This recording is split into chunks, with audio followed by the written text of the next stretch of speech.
Okay, hello everybody. Welcome to the NASA Earthdata webinar accessing real-time GNSS data products from the NASA Crustal Dynamics Data Information System. This is your host, Jennifer Brennan.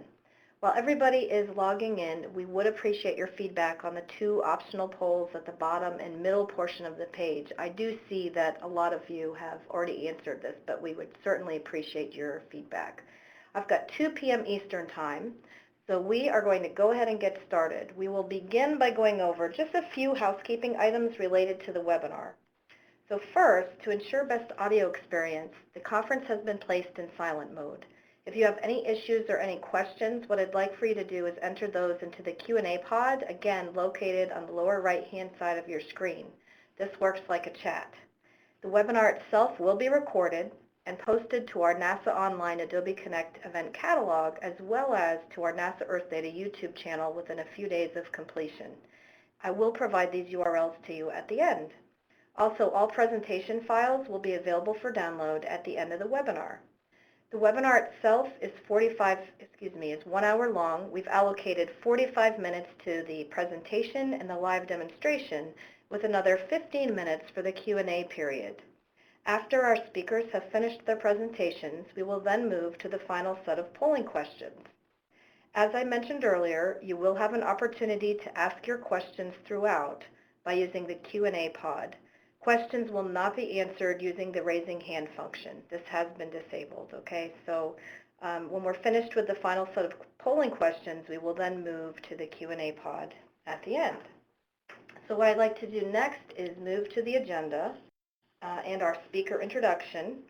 Our first speaker today is Carrie Knoll. Carrie is the NASA CDDIS DAC Manager at NASA Goddard Space Flight Center. She will provide an overview of the CDDIS and GNSS data and real-time capabilities. We will then transition to our second speaker, Lori Tayala, who is the User Services Lead at the CDDIS. She will explain to all of you the user registration process and also provide some helpful tips for registration. We will then switch to our live GNSS data access demonstration, where our third speaker, Dr. Patrick Michael, who is the Deputy DAC Manager at CDDIS, will give a live demo of the GNSS RealTime Service at CDDIS and speak to the use of the real-time GNSS data. Finally, we will wrap up today's presentation with information about future plans for these data products. I would like to now introduce our first speaker, Carrie Knoll. Carrie? Thanks, Jennifer. I'm very happy to join you today for the second CDDIS webinar, where we plan to discuss an interesting real-time activity at our DAC. As Jennifer said, I am the manager of the CDDIS and have worked on the system since its start in 1982. I'm a computer scientist here at NASA Goddard and have worked here for nearly 35 years. Today's webinar will provide an overview of the CDDIS effort to distribute real-time GNSS, or Global Navigation Satellite System, data and products derived from those data to our global scientific community. To start, I would like to review some background information on CDDIS and in particular our support of GNSS data and derived products. Then I would like to discuss the real-time activity and the user community benefiting from that capability. I will then turn over the presentation to Lori, who will discuss how users register with us for access to the real-time server. Following Lori's overview of this process, Pat will provide some information about the underlying server and setup and the protocol used in the real-time operations. He'll also run through a demo of accessing the real-time GNSS data and products. And then finally, I'll conclude the webinar with a brief overview of some future plans we have for the real-time effort here at CDDIS. As presented in an earlier webinar, the CDDIS is NASA's active archive of space geodesy data, products, and information about these data and products.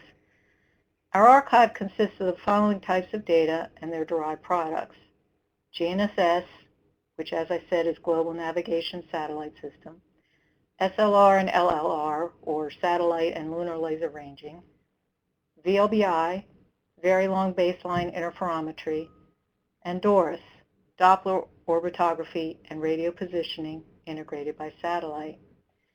The link to our first CDDIS webinar can be found in the related information slide, which I'll show at the end of this presentation. The CDDIS has been in operation for over 30 years and is located at NASA Goddard. Since late 2007, the CDDIS has been supported by ESDIS as an EOSDIS DAC. We are a core data management component for NASA's Space Geodesy program and a member of the World Data System.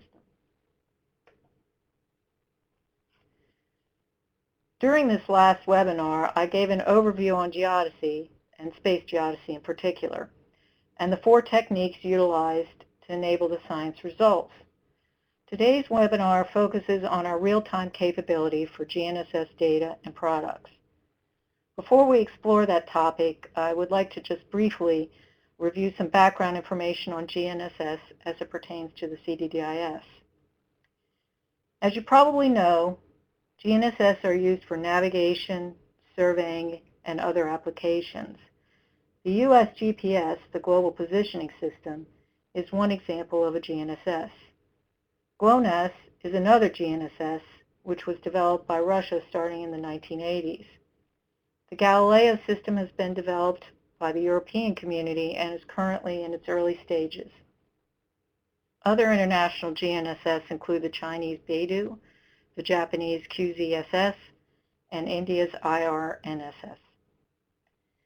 The space segment for GNSS consists of a set of high-orbiting satellites, 24 in the case of GPS and GLONASS, that are equipped with precise clocks that transmit orbital information to ground-based receivers.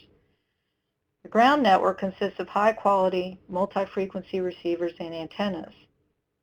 To determine the location of the GNSS antenna, the receiver measures its distance from at least 3 satellites by precisely calculating the time it takes for a radio signal to travel from each satellite to the receiver. The types of GPS receivers used in space geodesy are very precise, much more so than those in your phone or your car. They can determine the antenna's position to centimeters or even less.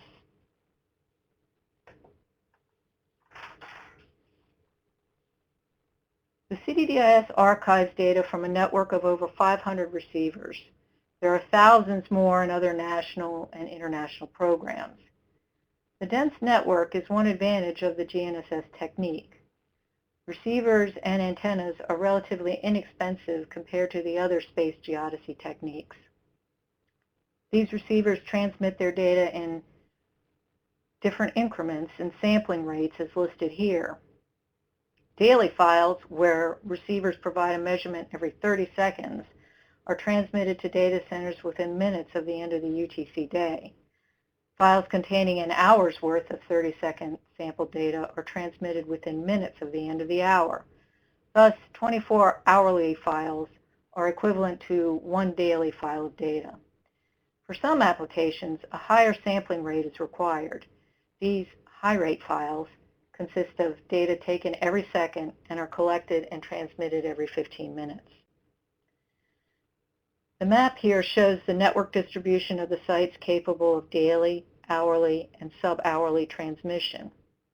A subset of those receivers whose data are archived at CDDIS are also capable of transmitting data in real time, and I'll show a slide of this network in a few minutes. In the last webinar, we reviewed the principles of geodesy and the need for a terrestrial reference frame, or TRF. A TRF provides an accurate, stable set of station positions located on the Earth's surface that can be used to measure the changing Earth, such as movement due to plate motion. Analysts can use the GNSS data provided through the CDDIS to generate positions and velocities of the receivers in the tracking network, which then contributes to the TRF. Other products derived from GNSS data include precise orbits of the GNSS satellites, as well as atmospheric parameters such as troposphere zenith path delay and ionosphere total electron content information.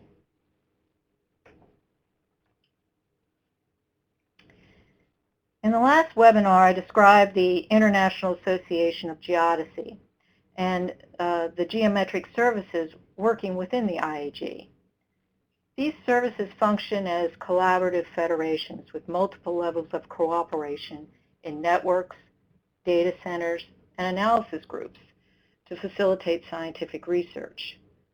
One of these services, the International GNSS Service, is a voluntary organization of over 200 agencies in over 90 countries. It has been providing data and products on an operational basis for over 20 years, since 1994. The IGS is an example of successful community management. Many international organizations participate and leverage their available, sometimes limited resources to all levels of service functionality. The end results of this cooperation are data and products provided on an operational basis to a broad scientific community. The IGS has developed standards, is self-regulating, monitors the service's performance, and defines and delivers products using predetermined schedules.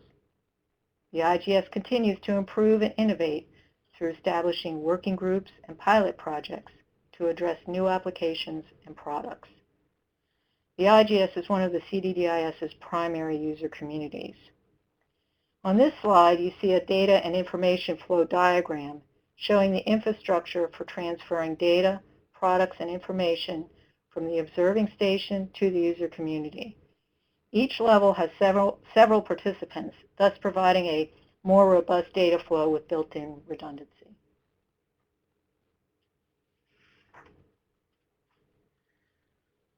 Although the IGS has been an operational service for over 20 years, it continues to strive to improve existing products and operations. In addition, one of the key principles for the IGS is to support public benefit applications and to be at the forefront of innovating new techniques. Therefore, in the early 2000s, the IGS created a working group with the goal to design and implement a real-time infrastructure and underlying processes that would deliver real-time GNSS data to analysis groups and resulting real-time products to users. The IGS Real-Time Service, or RTS, provides satellite orbit and clock corrections to the broadcast ephemerides. These products enable precise point positioning and related applications, such as time synchronization and disaster monitoring at global scales for scientific and hazard detection applications. Real-time GNSS data are also complementary to other information, such as seismic data, for rapidly detecting, locating, and characterizing hazardous events such as earthquakes and tsunamis. The real-time service takes advantage of the existing global infrastructure within the IGS, such as network stations, data centers, and analysis centers. The IGS operates the real-time service as a public service whose users are offered open access through subscription to data and products. Users must accept the terms of service and complete an online subscriber registration in order to access the real-time service. Lori will discuss more about this registration process at the CDDIS in a few minutes. The IGS real-time GNSS products include both data streams from a global network of high-quality GNSS receivers and products generated by analyzing these data in real time. These real-time products include GNSS satellite orbits and clock corrections, which are derived by combining results from participating analysis centers. Some of the primary applications for these real-time products are listed here. Ionosphere information has been used in conventional weather forecasting models. It is also hoped that real-time products will help in geophysical hazard detection and warning systems. Many of the receivers in the conventional and real-time networks are capable of receiving signals from multiple GNSS, such as GPS, GLONASS, Galileo, and Baidu. Analyzing data from different GNSS can possibly be utilized to monitor differences or biases between systems.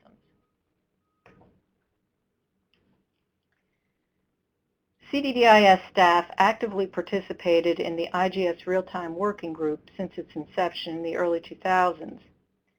As technology and operating procedures matured, the CDDIS proposed to support the dissemination of real-time GNSS data and derived products.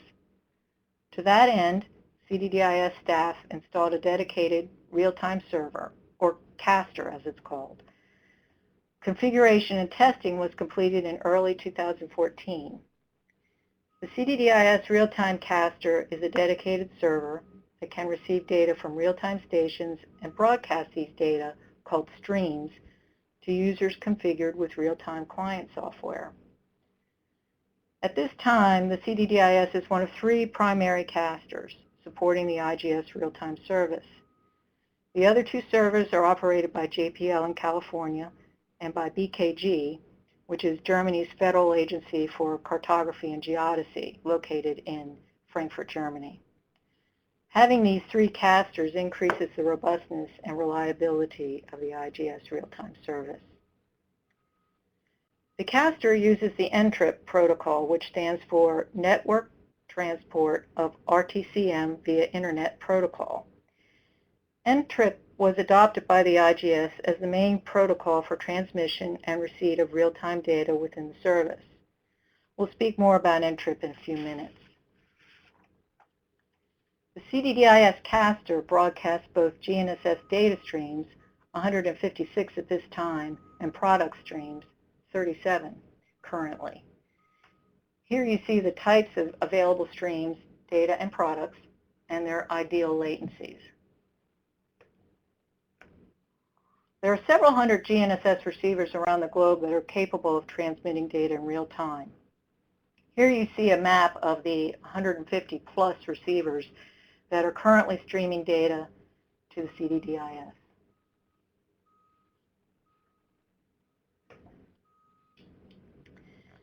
GNSS data available through GNSS data currently are available through FTP from the CDDIS archive, and they're stored in a global standard format called RINEX, which stands for Receiver Independent Exchange Format. However, a new, more efficient format was developed in order to disseminate GNSS data in real time. This format, called RTCM, is a message format that takes its name from the Radio Technical Commission for Maritime Services, which is an international organization providing standards on communication, navigation, and other equipment. In addition to this format, a transmission protocol for real-time data, called NTRIP, which I mentioned earlier, was developed. NTRIP is an application-level protocol for transmitting GNSS data over the Internet. It is based on HTTP and is an RTCM standard. In addition to the protocol work, which was done primarily at BKG, software tools for both the server and the client were developed. The NTRIP server streams GNSS data in real time over the Internet. The NTRIP caster, which is used at CDDIS, collects the streams provided by sources, such as remote stations, and serves the streams to users running client software. The users run an NTRIP client, called BNC, to access selected streams. The first figure illustrates the transmission of real-time data from tracking station to user. Real-time capable stations transmit data with a latency of less than 3 seconds to real-time data centers. These data centers then stream receiver data to registered users, including real-time analysis centers. These users run client software that is capable of receiving the streams. In the second figure, we show the network architecture for analysis center to combination center to user. Analysis centers capable of analyzing these data in real time generate the IGS real-time service products and stream these products to combination centers. These analysis combination centers create an IGS standard product from the individual analysis center contributions and transmit this official IGS product to real-time data centers such as the CDDIS, who then make the products available as streams to registered users. This analysis process can be accomplished with minimal latency, ideally 10 to 15 seconds from analysis center to user. This architecture illustrates the ideal data flow, where streams and stations, data centers, and analysis centers send data and generated product streams to independent centers. Thus, users have redundant data centers to obtain data and products from. The CDDIS archive is openly available and accessible through anonymous FTP and HTTP. When the IGS established the RealTime service, it was decided to require a user registration to access the streams.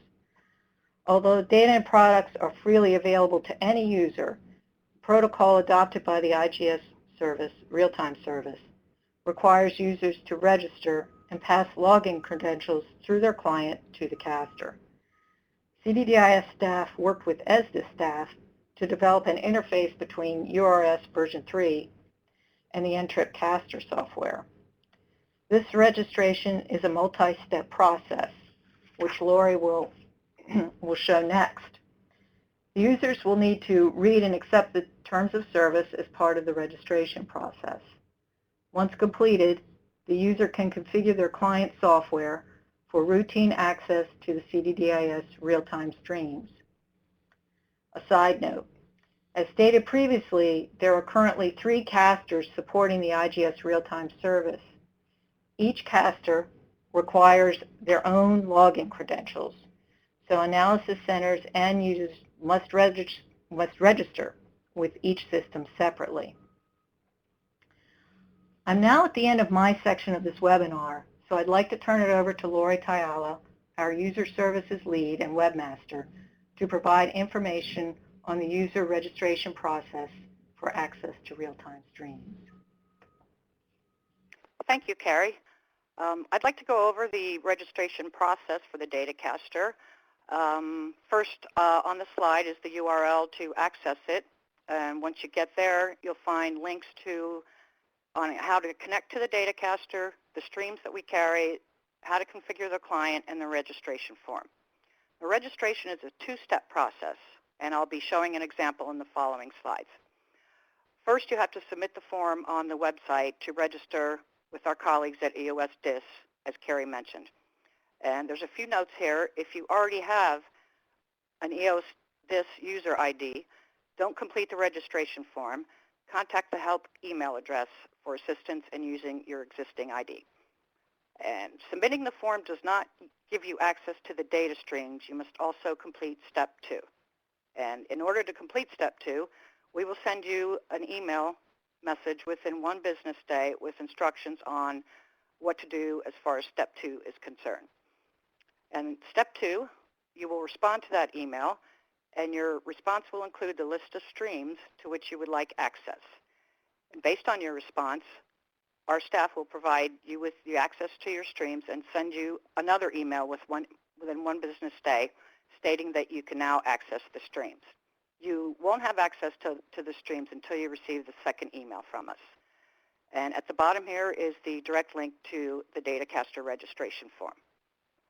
Now I'd like to show an example. This is the top of the registration form, and it's basically asking for user information, such as a username, which you will choose, a password, which you will also choose, and first name and last name, email, and phone number, country, which you select from a drop-down, and primary affiliation, which you also select from a drop-down, and the organization with which you are affiliated.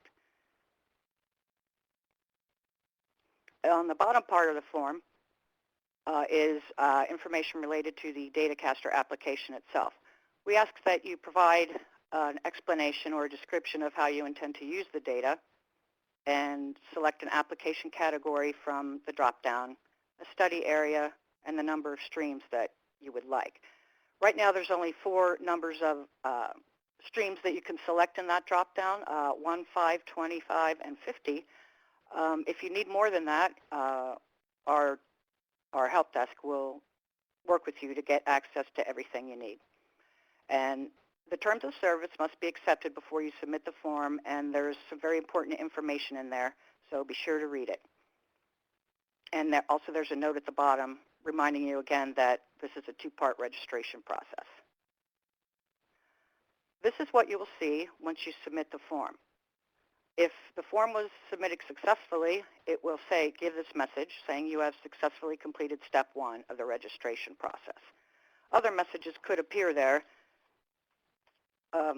such as if your username that you selected is already in use, we will ask you to enter a different one, and it also checks to see if the email address you entered is already in use.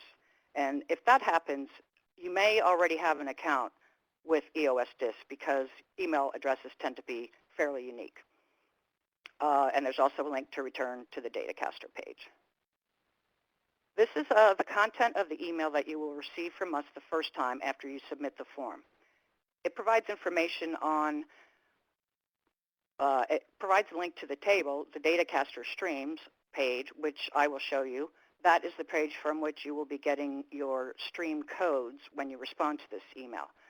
It also provides a link to how to configure the client and a few other topics of information there. And then once you've reviewed everything, you will forward the email with your list of streams and the codes to us, and we will get back to you in 1 business day. So examples, I'll show you on the next page, but for example, if you wanted to access the Christchurch, New Zealand stream, the code, 5-digit code would be MQZG0. Or if you want to access the IGS product stream number 1, that would be IGS01. So this is the table. The URL is at the top. This is just a small portion of the data streams table. And I'd like to point out that the columns are all sortable, and the ones that are underlined have links to more information about these kind of things, like carrier. If you're not sure what that is, you can link to that and get more information. The third column contains the 5-digit codes that you will send, 1 for each stream that you're interested in. And we also provide a button for you to download these tables as comma-separated values, and which you can import to Excel or any other software of your choice. Well, that concludes my portion of the registration example. Now I'd like to turn it over to Dr. Pat Michael, and he will talk about how to configure the client and will also provide a demo. Pat? Thank you, Lori. So we've now heard about from Carrie, background of CDDIS and the GNSS and real-time service, the registration from Lori, and now we come to how we set up the client configuration to actually use the data that we provide you, how to set it up, some of the options that are available in it, and a quick couple of demos to give you some idea of the capabilities that the client has. So first of all, I want to talk about the client that we officially support here is what's called the BNC client. That's from BKG Intrip client, which is part of the German Agency for Cartography and Geodesy, who are the original providers and developers of the Intrip software. They provide this client in multiple OSs, Mac, Windows, and Linux. It defaults to a GUI interface, but it is available to be run on a command line for scripting purposes and automation purposes. I have listed a download link there that you can have. You can directly download any of the clients from those operating systems plus additional other software that BKG makes available. I do want to point out the documentation and configuration links that are here. BKG does make a significant documentation available for the client. It walks you through almost all of the capabilities that are there, configuration options, just about anything that you can think of. So I strongly suggest you peruse that documentation before starting to use the client in any type of application development. I also point out that CDDIS also makes available the Caster client configuration, since we do have some specific setups here that are a little different from what most people use. And the first one of that is that here we require secure socket layers, SSL, for all communications. So all of the data from our caster is by SSL. Therefore, there is a few options to set up in the client that I will walk through. Finally, in our demo, I'm going to walk through this initial setup, give you some ideas how to test to make sure your client is working, and then I'm going to go through an RTCM stream to RINEX observation file, how you can capture that stream and convert it to a file, how you can do a precise point positioning example, and finally how we can take that precise point positioning example and overlay it with a Google Maps. So now I'd like to move to my desktop.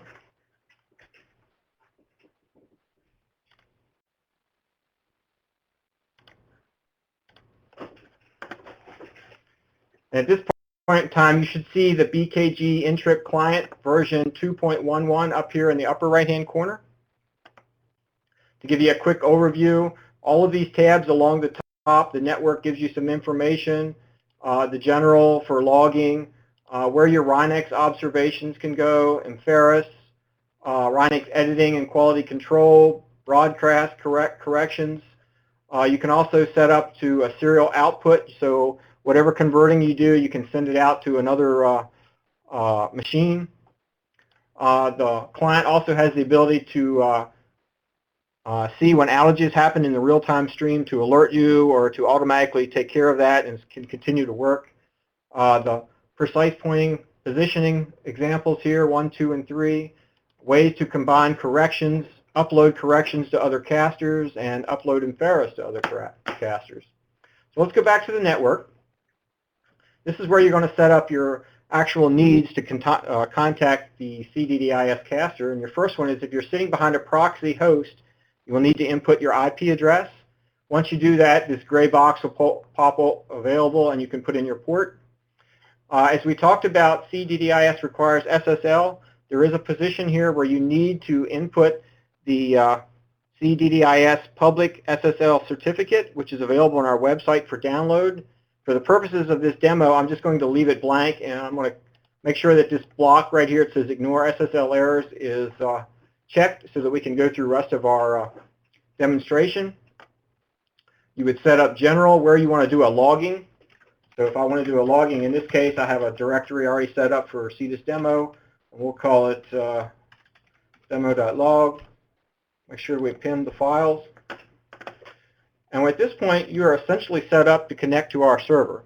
Now, the next thing you want to do is to be able to add a stream to make sure that you can actually grab the stream and be able to do application development or work that you want to do on that stream. So if we go down to the bottom right-hand corner, you'll see a button called Add Stream. You click on that button, and up will pop the addition of where you want to add your streams from. You have 4 different options here. You can use a caster, as like we have available here. You can use a direct TCP IP port. You can use a UDP port, or you can use a serial port. So if you're connecting to another GPS receiver or something. In this case, let's go to the caster. Up will pop a box available for you to add casters, the streams. There'll be a standard set of lists that are here within the program to use. In our case, let's type in the word CDDIS-caster. You must make sure that you're using port 443 since we are on SSL. You need your user ID that you've got previously from the way Lori described the process. You'll need to put in your password, and then you need to set up what's called the Intrip version. In our case, we run version 2 with SSL. So you would put that down, come down here to where it says Get Table, and you're going to get a list of all of the streams that we currently have available to us. So let's just pick 2 streams to test. We'll pick the Algonquin in Canada and Alice Springs in Australia. We'll select those 2. We'll close out this. You can now see that the streams you've picked are right here in the middle of your screen. It gives you some information where the stream is coming from. So in our case, the caster here, it gives you the mount point, which is the 5-digit code for the site. It gives you the type of decoder that you have. So in this case, it's RTCM3 and 3.1, lat long, the type of Intrip version, and currently it's 0 bytes. So if you go down to the bottom part, you'll see Add Stream, Map, and Start. Click on Map. It'll show you a quick map of where your 2 sites are that they are. You can see those. Close it out. And at this point, all you have to do is click the Start button, and you should start to see bytes transfer out, which gives you a successful connection to the caster, and you are now streaming data to your machine in real time. You can also come up here with these tabs and look at the throughput. We'll give you an idea how much data per second you're getting for each stream. You can check out the latency. In most cases, for most of our streams, will be under a second. Most times we like to shoot for latencies of less than 500 milliseconds. The PPP plot, I'll show you an example later how you can actually use that. But at this point, we're going to stop the streams, and you have a successful connection to the CDDIS Caster, and you can start to use other tabs along the top to do other things. So that's what I want to do at this point. I want to show you an initial demo of converting RTCM streams to RINEX observation files. And remember, RINEX stands for the Receiver Independent Exchange Format, which is the format that we typically make available on our archive for all GNSS data. So let's close out this. We'll start up a new instance. We'll go through just like before. If you need to fill anything out, you'll do all this. You make a general. So in this case, we're going to log files to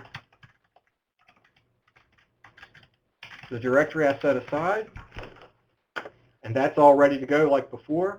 So we want to go up here to the tab. It says RINEX Observations. You have a directory here where you can tell if you want to save files in. So let's go into that directory. We'll set that up. You have an interval drop-down box here. This allows you to pick the interval at which the file is actually saved. So in our case, we're going to pick 15 minutes. This is for the reason that most of the data that's coming in are high-rate files, as Carrie talked about, which are observation files that are taken every second. And they're typically broken down into 15-minute blocks. So that's what we're going to do here. We're going to talk about what the skeleton extension is. Remember that the stream coming to you is an RTCM format stream underneath running within the Internet Protocol. So we need to convert that to the RINEX format. And part of the RINEX format is a header format that includes information that's unique to each site, like the antenna, location where it's at, who is the contact information, and all of that. And that information is unique to each site. And there's what's called a skeleton extension file that's available that you need for each one of those sites. In this case, I'm just going to leave it as SKL and not have any direct file information there. And what BNC will do is just default to a standard header. You also have the option where it says script full path to be able to put the list to a file or other information that you want to run on that. So you could run automated scripts as these files are generated to push out to other people or to make other changes off-site or whatever you wish to do. Finally, I want to tell it to pick a version 3, create a version 3 RINEX file. And at this point, I'm done. All I have to do is pick the streams like before, like we did before. So we'll go down to the bottom, we'll say add stream. We'll pick a caster. Just like before, we'll use the information that we had, make sure it's 2S, get the table. And once again, let's just pick Algonquin and Alice Springs, and we'll select those. Close this out. And at this point, you're done. You can say, okay, start the data flow. You can see data now is flowing to the client. If you look over here on your top, in the middle part for the log, you can see information about if there's any errors. You can check out your throughput, what's coming through, your latencies, what's going on. And at this point, we're flowing data. It's converting it to RINEX format and saving it to your hard drive. So let's take a look. Let's stop the data flow. Let's bring up the directory that I created previously before. And now you'll see two files here. You'll see ALGO 203S30 15.0. So we've created the Algonquin and the Alice Springs files. You can see the standard 5-digit for site, the information for the day, the previous for the 30-minute section of the file, and it's a 15-year observation file. So if you double-click it, open it up, see you have a RINEX format file. It tells you it's version 3.2. It was done by BNC 2.1 and some other information. Now, if you look over here in this corner here, this is information that would have been populated by the skeleton file. It would have given you information about the antenna, the approximate position of the antenna, who the observer was, who the agency is, information like that that you would need, that you would want to have in there if you were doing it. So at that point, you're actually done. That's the demo for the change or convert RTCM to RINEX. So let's close this out, and we'll start up a new instance. We're going to go to a precise pointing positioning example this time. So as before, everything that you need to set up, you do here. Have general, let's have a log file.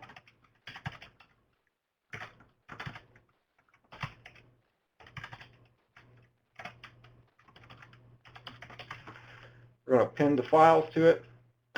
And so we're set up then for our general connection to the caster. In this case, we want to go to the tab up at the top where it says the precise pointing positioning. What we want to do is where it says mode and mount points, we have a drop-down box. We're going to tell it we want to do real-time PPP processing. So it's going to take a stream in real time and process it for you so that you can see the PPP plot. So you need an observation stream. So in this case, let's take, say, Frankfurt. So it's FFMJ1, and we need a correction factor coming in from one of the IGC product streams. So let's take IGS 03. I'm going to go up to the second PPP tab. And this is some more information where you can fill in antennas and all that. But what we're going to do is just call what's called the basics.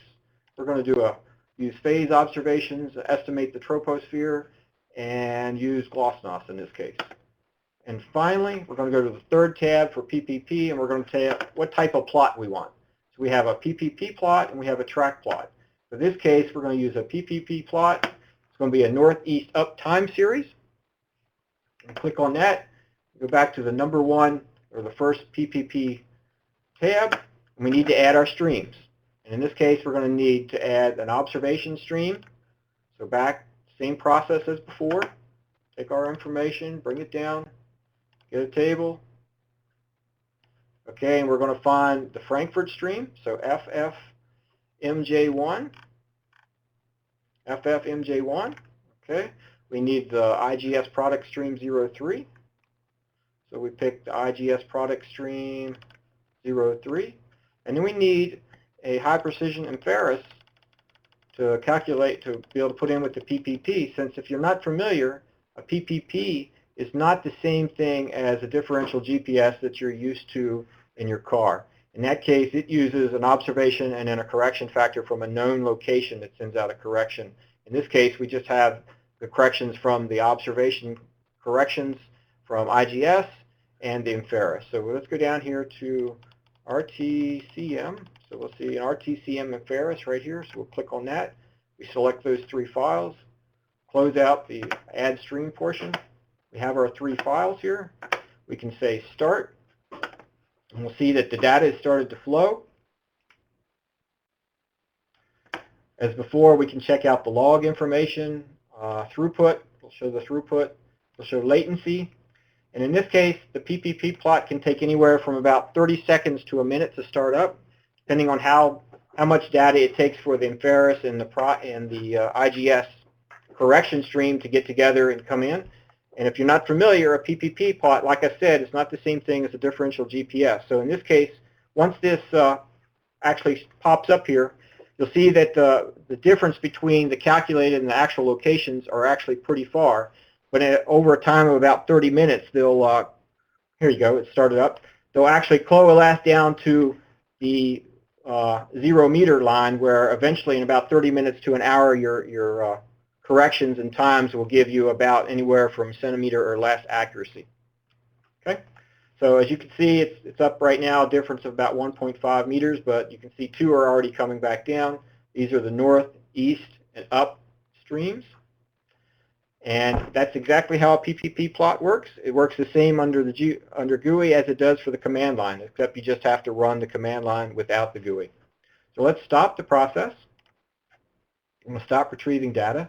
We're going to go on to the final demo, where we're going to take, instead of a real-time application, we're going to do a post-processing application, where we can take a PPP plot and overlay it onto a Google Maps.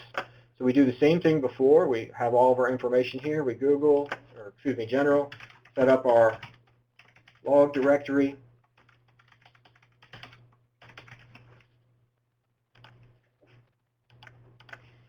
Go back to our first tab of the PPP.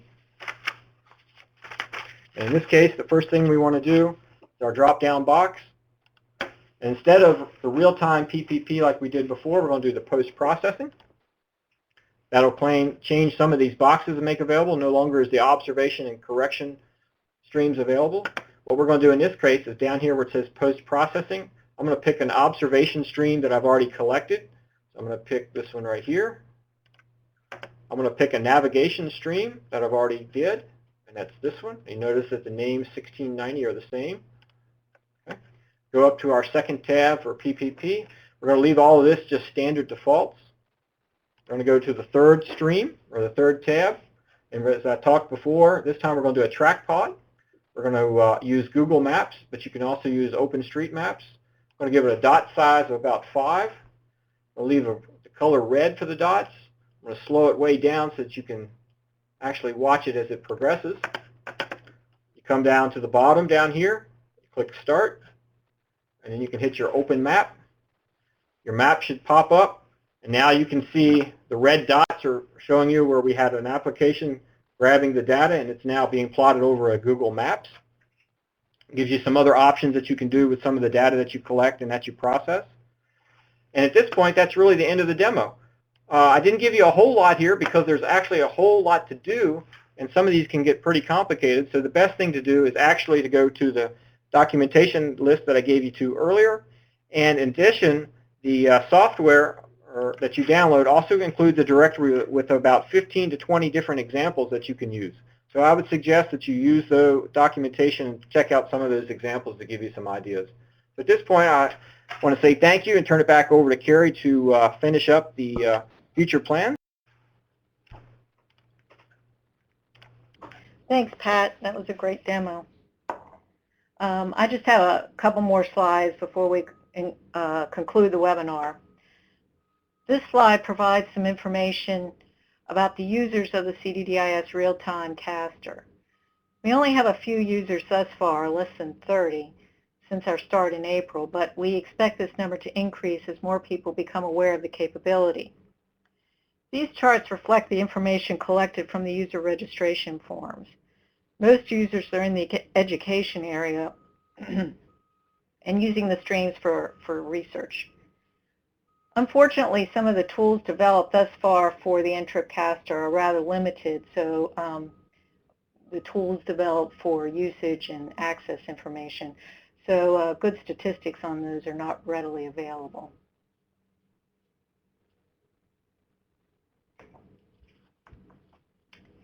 So I'm just going to spend one slide here to discuss the future plans that we have in mind for the real-time activity. Our online archive consists of GNSS data, and it includes the high-rate data or the 1-second sampled files that I mentioned previously. These files are created within the GNSS receiver and transmitted to the CDDIS every 15 minutes. The real-time streams are also sampled at 1 second, and if captured at the CDDIS caster, as Pat showed in the demo, could be archived for those receivers unable to create the files on site.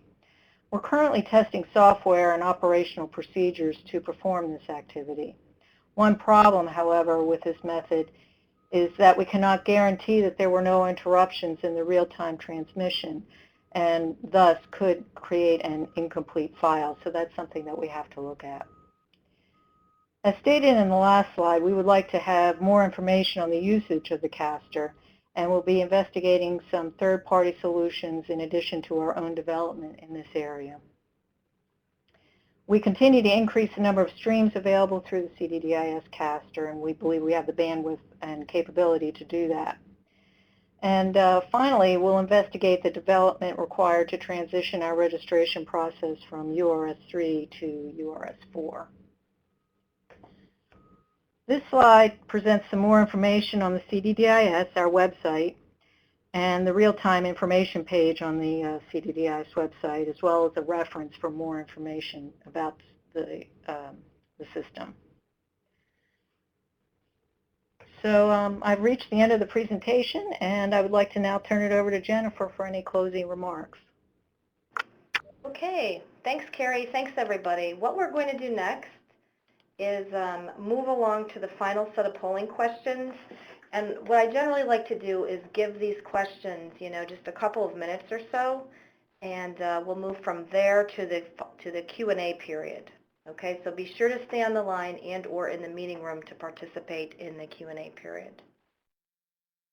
All right, so let's give these just a couple of minutes here.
Okay, I'm going to give this just about, another 30 seconds or so, and then we're going to move to the Q&A period.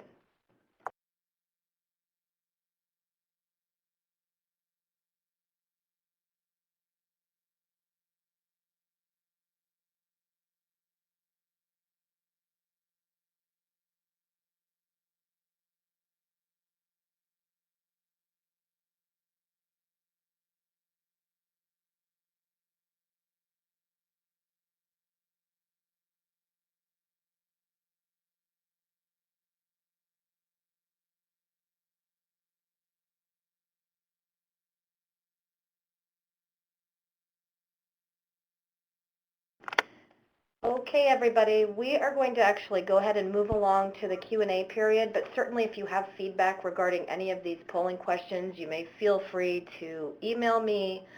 The contact information for all of our presenters is in the slides, which you will see here. I just want to point a couple of things out to everybody before we address questions. First, we do have several social media accounts. We have a NASA Earthdata Facebook, Twitter, Google+, and YouTube account. The webinars themselves you can find at the online catalog, which is listed on the slide to the left there, the tinyurl.com, Earthdata webinar.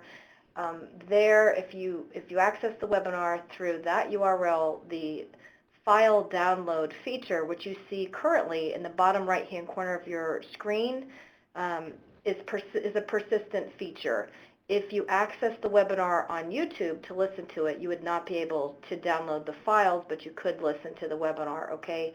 And so to download any of these files, you would highlight, left click on any of these files, and then you should be prompted with an opportunity to download those files, okay? And we also have a listserv for announcements listed on the tinyurl website that you could sign up to receive future webinar announcements. So at this point, let's go ahead and move to the Q&A. I was scrolling through to see if there were any questions so far, and I don't see any. So anybody have any questions at this point for our speakers? Go ahead and type those into the Q&A pod if you have any questions.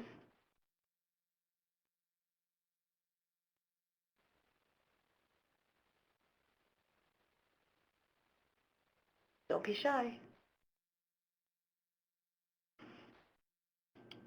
All right, let's see. Okay, first question.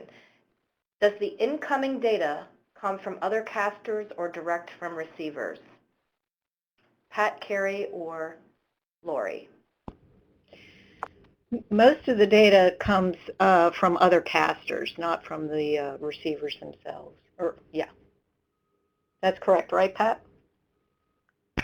That's correct. We get most of our data from regional casters. We prefer not to actually have a lot of stuff pushed to us because it creates some other issues with security and all, but we usually grab stuff from regional casters. Okay, thank you, Pat and Carrie. So I hope I'm pronouncing this next acronym correctly. How does this relate to area processing, ARIA? Unfortunately, I don't have a lot of information about area. I've just been on the periphery of that, so I can't really answer that. But I could find out more info and get back to you. So, Andrew, for that particular question, you know, the speakers can follow up, and I should make this note to everybody. For those of you still participating in the Q&A, the speakers can follow up with any one of you offline should the question not be answered during this, you know, time period. Okay? So moving on to the next presentation, the next question, how many stations are currently available via real-time streams? Right now, it's over 150, I believe 156, that come to CDDIS Caster. There are other casters out there that have streams from additional stations. So there's probably on the order of hundreds that are capable. Okay. Thank you, Carrie. So the next question, it's really more so of a comment, you know, wondering whether or not the presentation will be published on YouTube or elsewhere. And so, yes, the answer is yes, it will be published within a couple of days of completion, so by Friday, to the NASA Earthdata YouTube channel. You would need to search for NASA Earthdata on YouTube, and it will also be published to the tinyurl.com Earthdata webinar, okay? And certainly feel free to email me, Jennifer Brennan, as your host with any questions, okay? So I hope that answers the question or addresses the comment. The next question is this format too sophisticated for any uses by teachers to use, for teachers to use with grades 8 through 10? I don't know. Do you have any comment on that, Pat? You've done some work with the client. I would think that a high school student should probably be able to handle this without too much difficulty. The RINEX format can be a little overwhelming at first when you first look at it, but it's doable, I would think. Okay, thank you, Pat. The next question is, which reference frame is used for the PPP solutions? I believe it's the latest ITRF solution, which is 2008, at least for the IGS derived product solutions. Okay, thank you, Carrie. All right, so here we have our next question. It gives me a moment here. Which is the difference between a file obtained with ntrip RINEX and one downloaded from the receiver GNSS? Because when I make TEQC and QC is it's not equal. Well, go ahead. Yeah, I think it could be due to what I had mentioned in one of my ending slides. The high rate files that are available from archives like CDDIS, the 15-minute files, most of them are created on site at the receiver. So all the data that was collected by the receiver in that 15 minutes and sampled at 1 second is in that file. However, if you create a file from a stream, like Pat demonstrated in the webinar, you can't guarantee that everything came through in the stream. So some data could be missing in that resulting file. So that could be the reason that your TEQC, your QC program, your processing program is showing some differences. At least that's one reason why that could be the case. Yeah, I guess my question would be, is the difference in the header or is the difference in the data? Because I can see the difference in the header easily because of the skeleton file and everything else that's not there. The difference in the data now, then I would be a little bit more concerned and I'd have to go look at that. So Leonardo, if you wanted to add further clarification, feel free to do so, okay? In the meanwhile, let's move on to the next question. Will the CDDIS caster support RTCM format only or also CMR or CMR plus? We haven't looked into those other formats yet. Okay, thank you, Carrie. All right. Anybody have any additional questions at this time?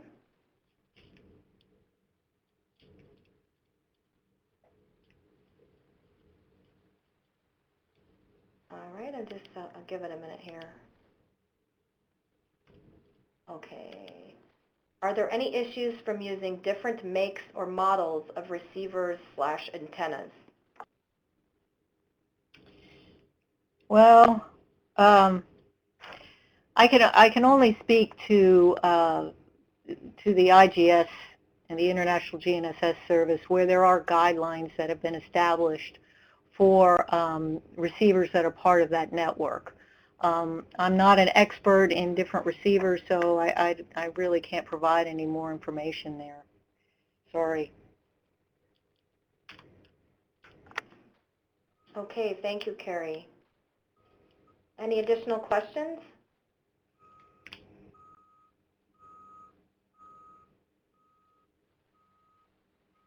All right. You're very welcome, David. Additional questions from anybody?